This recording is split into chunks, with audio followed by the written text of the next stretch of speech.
Hello viewers, grammar class में आपका स्वागत है। हिंदी में ये हमारा पहला वीडियो है। उम्मीद है आप इसे पसंद करेंगे। आज का टॉपिक है पर्सनल प्रोनाउंस। तो सबसे पहले प्रोनाउन किसे कहते हैं?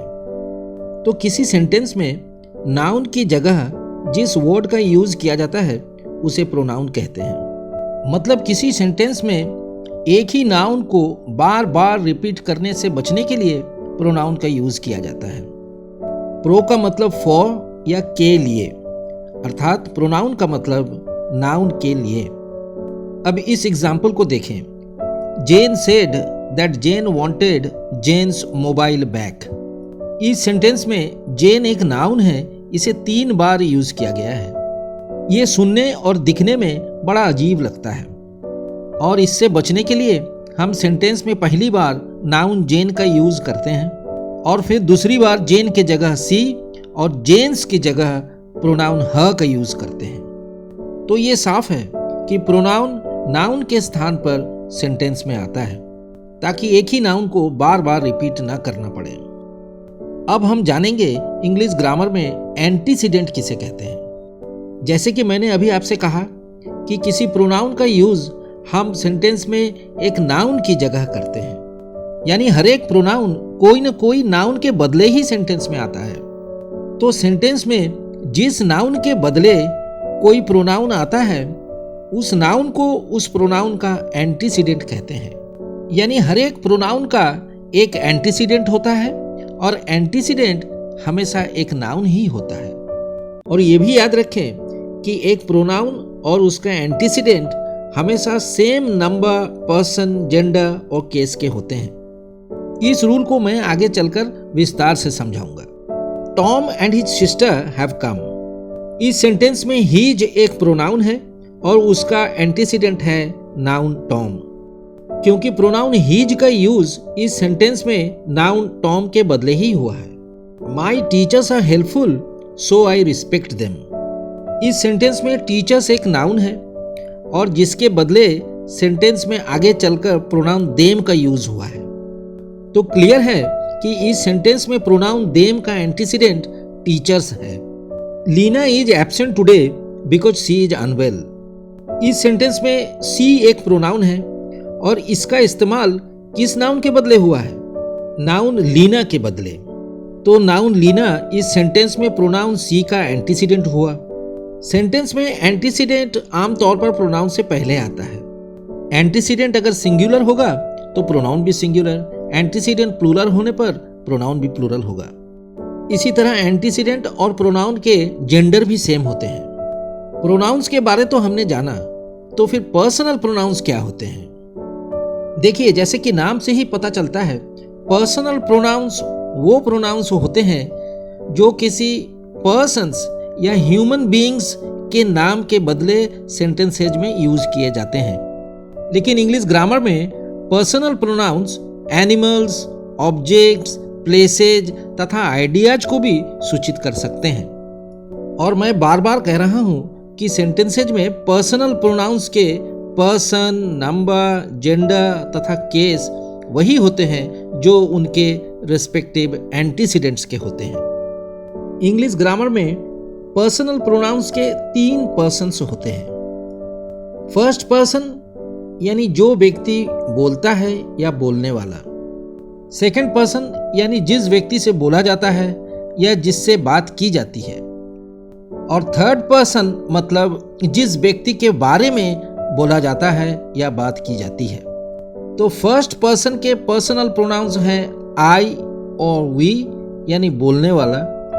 सेकंड पर्सन के पर्सनल प्रोनाउन सिर्फ यू होता है।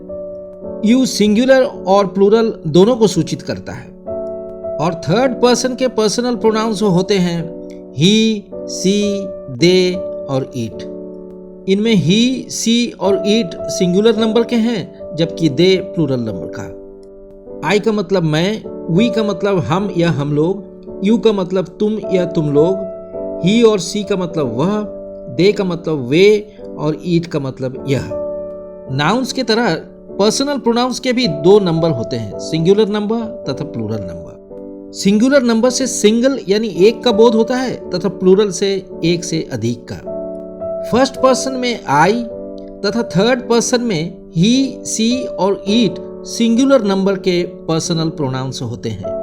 सेकंड पर्सन यू सिंगुलर भी हो सकता है और प्लूरल भी। इसका मतलब आप तथा आप लोग दोनों हो सकते हैं, लेकिन प्लूरल में सिर्फ दो पर्सनल प्रोनाउंस होते हैं, फर्स्ट पर्सन के वी और थर्ड पर्सन के दे। वी माने हम या हम लोग, दे माने वे या वे लोग। नाउन्स की तरह पर्सनल प्रोनाउंस के 3 केसेज भी होते हैं। जब कोई पर्सनल प्रोनाउन सेंटेंस के सब्जेक्ट की तरह यूज होता है तो वह नॉमिनेटिव केस में होता है। आई, वी, यू, ही, सी, दे और इट नॉमिनेटिव केस के पर्सनल प्रोनाउंस हैं। यानी ये सारे पर्सनल प्रोनाउंस सेंटेंसेज में सब्जेक्ट की तरह यूज किए जाते हैं। परंतु जब कोई पर्सनल प्रोनाउन सेंटेंस में किसी वर्ब या प्रेपोजिशन का ऑब्जेक्ट की तरह यूज किया जाता है तो उसे ऑब्जेक्टिव केस में कहा जाता है। अभी देखिए, मी, अस, यू, हिम, हर, देम और इट ऑब्जेक्टिव केस के पर्सनल प्रोनाउंस हैं, क्योंकि ये सारे प्रोनाउंस सेंटेंसेज में सिर्फ ऑब्जेक्ट की तरह ही यूज किए जाते हैं। पोजेसिव केस के पर्सनल प्रोनाउंस पोजेशन या ओनरशिप दर्शाते हैं। ये प्रोनाउंस किसी व्यक्ति या वस्तु पर आपका स्वामित्व या अधिकार का बोध कराते हैं। My, mine, our, ours, your, yours, their, theirs, his, her, hers, its etcetera possessive case के पर्सनल प्रोनाउंस हैं। याद रखें, इनमें mine, ours, yours, theirs, his, hers etcetera हमेशा सेंटेंस के अंत में आते हैं। अब बात पर्सनल प्रोनाउंस के जेंडर की। याद रखें, सिर्फ थर्ड पर्सन के सिंगुलर प्रोनाउंस के 3 जेंडर होते हैं। इनमें ही, हिम और हिज मैस्कुलिन जेंडर या मेल जेंडर के लिए प्रयोग किए जाते हैं। प्रोनाउंस सी, हर और हर्स फेमिनिन जेंडर दर्शाते हैं। फेमिनिन जेंडर माने फीमेल जेंडर, लेकिन ईट और इट्स को न्यूटर जेंडर कहते हैं। न्यूटर का मतलब ना तो मैस्कुलिन न ही फेमिनिन। चूंकि ईट का प्रयोग आमतौर पर ह्यूमंस के लिए नहीं होता है, बल्कि एनिमल्स, थिंग्स, प्लेसेज और आइडियाज के लिए होता है, इसीलिए इसे न्यूटर जेंडर कहा जाता है। परंतु बाकी सारे पर्सनल प्रोनाउंस किसी भी जेंडर के लिए यूज किए जा सकते हैं। तो चलिए अब सीखते हैं इंग्लिश ग्रामर में इम्पर्सनल ईट किसे कहते हैं। देखिए, प्रोनाउन ईट का यूज आमतौर पर किसी स्मॉल बेबी या एनिमल या प्लेस या थिंग के लिए किया जाता है। इसीलिए इस पर्सनल प्रोनाउन को न्यूटर जेंडर भी कहते हैं। लेकिन जब ईट का प्रयोग सेंटेंस में कोई विशेष नाउन या एंटीसीडेंट के बदले ना हो, या फिर जब वह सेंटेंस में इंट्रोडक्टरी सब्जेक्ट की तरह यूज किया जाए, तब इसे इम्पर्सनल ईट कहते हैं। एग्जाम्पल के तौर पर, इट इज रेनिंग हार्ड। इस सेंटेंस में प्रोनाउन ईट का प्रयोग किसी नाउन के बदले नहीं हुआ है। यहाँ ईट का यूज सेंटेंस में एक डमी सब्जेक्ट या इंट्रोडक्टरी सब्जेक्ट की तरह किया गया है। इसलिए ईट को यहाँ पर्सनल प्रोनाउन नहीं कहेंगे, बल्कि इम्पर्सनल ईट कहेंगे। नेक्स्ट एग्जाम्पल है, इट इज मिडनाइट नाउ। यहाँ भी ईट किसी नाउन को रिप्लेस नहीं करता, बल्कि इस सेंटेंस में भी वह एक इंट्रोडक्टरी सब्जेक्ट की तरह यूज किया गया है, इसलिए यह इम्पर्सनल ईट है। अगला sentence, it is dangerous to play with fire में भी ईट किसी खास नाउन को रिप्लेस नहीं करता। ईट यहाँ भी एक डमी या इंट्रोडक्टरी सब्जेक्ट ही है।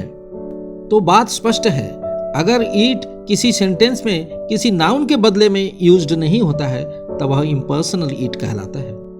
मैंने आपसे पहले ही कहा था कि एक पर्सनल प्रोनाउन और उसका एंटीसीडेंट के पर्सन, नंबर, केस और जेंडर सेम होते हैं। सरल शब्दों में कहे तो किसी पर्सनल प्रोनाउन का पर्सन, नंबर, केस या जेंडर जो भी होगा, उसके एंटीसीडेंट का पर्सन, नंबर, केस या जेंडर भी वही होगा। इंग्लिश ग्रामर में इसे प्रोनाउन एंटीसीडेंट एग्रीमेंट कहते हैं। एग्जाम्पल लीजिए, यहाँ फर्स्ट सेंटेंस में चूंकि जॉन एक सिंगुलर नाउन है, इसीलिए उसके लिए pronoun third person singular his का यूज किया गया है।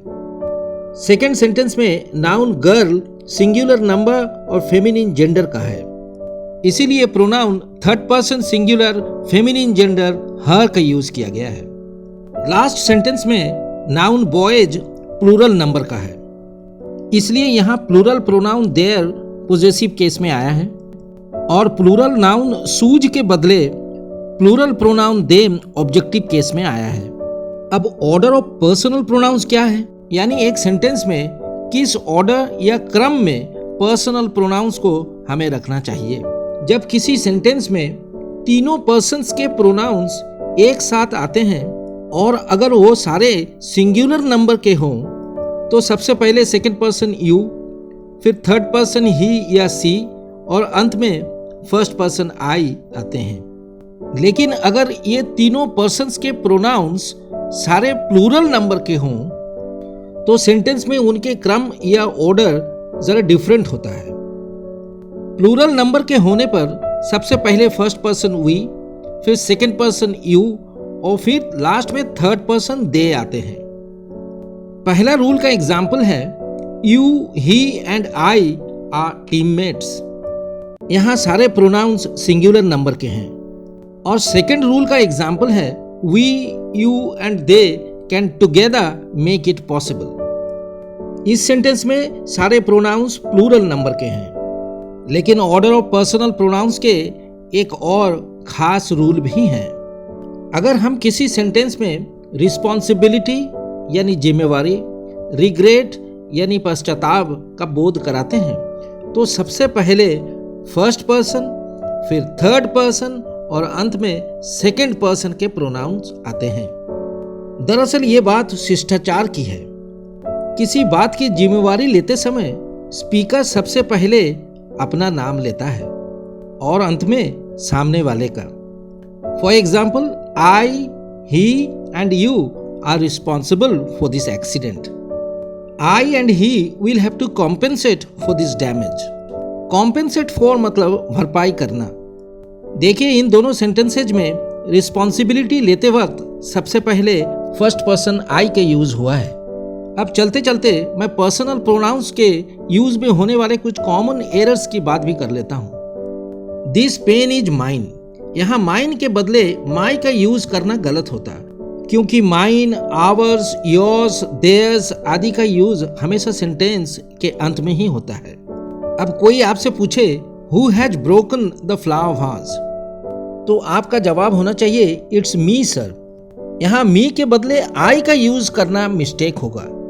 लेकिन अगला सेंटेंस को देखें, it was I who killed the snake. यहाँ आई के बदले मी का यूज गलत होगा। तो कहाँ सब्जेक्टिव केस लगाना है और कहाँ ऑब्जेक्टिव केस का यूज होगा, ये जानना जरूरी है। लेट के बाद ऑब्जेक्टिव केस का यूज होता है, तो लेट के बाद हिम ही लगेगा। Let him do the work सही है, यहाँ ही का यूज गलत होगा। खुद का परिचय देते हुए या खुद को इंट्रोड्यूस करते हुए माई सेल्फ का यूज कभी ना करें। Hello, I am Derek the manager, यहाँ आई के बदले माई सेल्फ ना लगाएं। एज के बाद आमतौर पर सब्जेक्टिव केस आई लगेगा, लेकिन लाइक के बाद ऑब्जेक्टिव केस मी होना चाहिए। He is not as tall as I सही है, यहाँ मी लगाना गलत होता। हिंदी में मेरा ये पहला वीडियो अगर आपको पसंद आता है तो इसे लाइक करें, शेयर करें और चैनल को जरूर सब्सक्राइब करें। नोटिफिकेशन बेल को क्लिक करना ना भूलें। Thanks for watching.